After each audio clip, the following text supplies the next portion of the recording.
Hello guys, my new blog. আজকে নতুন একটা ব্লগ আবার করছি। বাড়িতে মোটর খারাপ হয়ে গেছে, মোটর আনতে যাব এখন দোকানে কালিয়াগঞ্জে। তো যাওয়ার জন্য আমি এখানে আসছি, তো এখান থেকে রওনা দিব। তো আপনারা দেখুন, এখন যাব মোটর আনতে কালিয়াগঞ্জে। এই যে আমি মার্কেটে বসে আছি, এখন যাবো এখান থেকে 6 কিলোমিটার যাব। যাওয়ার সময় আপনাদেরকে দেখাবো। এত খারাপ হয় জিনিসগুলো, বলা যায় না। এখন মোটর আনতে যাব, দেখি কি মোটর নেওয়া যায়। আজকে মোটর খারাপ হয়ে গেছে, বাড়ি থেকে তো মোটর নিয়ে আসলাম। যে দেখতে পাচ্ছেন, মার্কেটে গেছিলাম, মার্কেট থেকে মোটর নিয়ে আসলাম। মোটর খুলবো,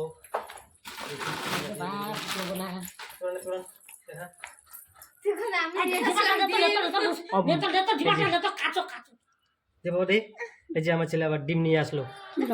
এই যে মোটর নিয়ে আসলাম আমরা। আমার ছেলে কোথায় গেছিল বাবা? ডিম আনতে। এই যে ডিম আনতে গেছিল, সিদ্ধ করে দাও, ডিম খাবো। এই যে আমার ছেলে চলে আসলো এখন। এই যে দেখা বাবা, ডিম নিয়ে আসছি, ডিম সেন্টার থেকে ডিম, আমি ডিম খাবো। আমার ছেলে চলে আসলো ডিম খাওয়ার জন্য। এখন আমরা মোটর খুলবো। ওটা তো চলে আসছে মোটর। এই যে মোটর নিয়ে চলে আসছি।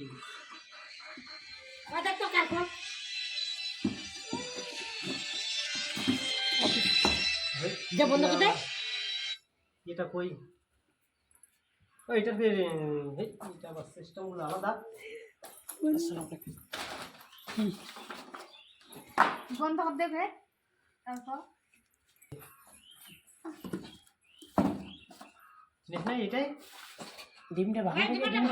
ডিমটা ভাঙবে কে? ও দেরি তো তুলে বসাবে। তোরা মোটর